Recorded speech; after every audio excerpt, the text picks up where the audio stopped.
What's up, y'all? We're going to walk you through a barbell deadlift and some of the common things that we see people struggle with in this movement. So Brittany is our Vanna White for the day. She's going to show us how to do that exercise.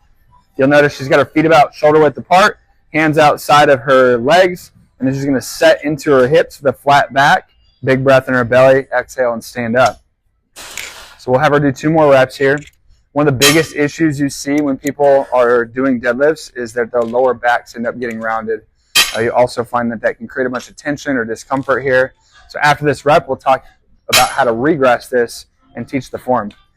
First tool is a PVC pipe. So what I'll have her do here to really get comfortable with that strict hinge pattern is put the PVC pipe on your back here so that it's touching your lower back, your upper back, and your head.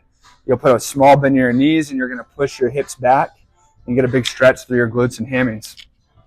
So when she's doing this, one of the things that we cue is making sure that she's staying neutral through her spine and actually moving at her pelvis.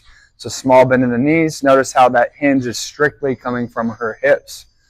One of the things that you find a lot of times that this will help cue is if your head gets off of it, right? So maybe your head goes down or maybe you arch your back. See how that's not touching here? The goal is to have all those points touching and then being able to breathe and hinge through the hips as you do it.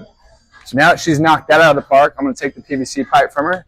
We'll graduate to a kettlebell, and we will use that kettlebell to teach. So she'll stand right over the top of it. She'll take that same pattern and hinge in. So if you pause at the bottom real quick, so set your hips back a little bit more, you'll notice all of these points are touching. So she's just going to try to maintain that as she goes through the deadlift the whole time through here. And that cues her to stay neutral through here, breathing, using her stability through her midsection. Once you knock it out with the kettlebell, you come back into the barbell, graduate up to some weight, and knock it out. Show us a perfect rep here. Lock it in, drive up, hinge and put it down the same way you pick it up. That's it.